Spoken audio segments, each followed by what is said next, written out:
Jesus describes his mission in these words from the Gospel of St. Luke. I've come to set the earth on fire, and how I wish it were already blazing. You see, fire evokes passion, zeal, deep love. It cannot be kept to oneself. Everything that fire touches, it heats up, it can even burn it up. And Jesus is not just talking about a little fire. Jesus is not talking about light in a candle. No. He wants fire that's blazing, that's ablaze. And what that tells us is Jesus wants our love to be burning. And yet, how much of ourselves do we give?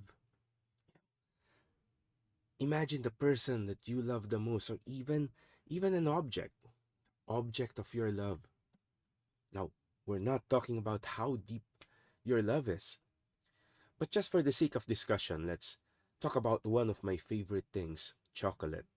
You know, one of the reasons why I am sick right now is chocolate, you know.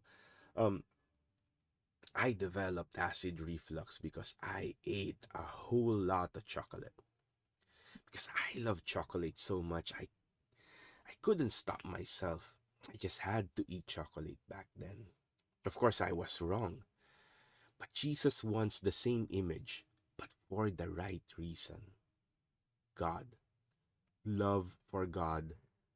Passion for God. Fire for God.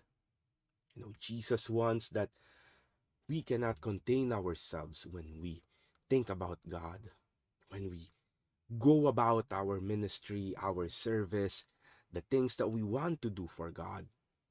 He wants us to be on fire so that when people see us, they will see love that's a flame. They will see the joy, the life that He can give.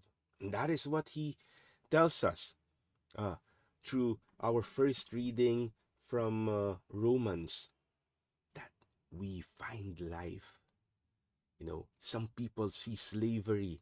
Some people see life being extinguished when we sacrifice ourselves as Christians, as Catholics.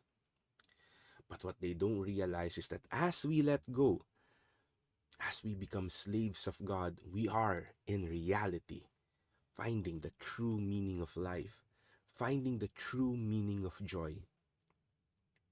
And we couldn't help ourselves. We just have to be on fire. Brothers and sisters, I challenge you, fall in love with God. Maybe you're not feeling it, but it doesn't matter. Love is a choice that you can make today. And I challenge you to make that choice. Give yourself to God. Make it a flame. You know, do the most that you can when it comes to God.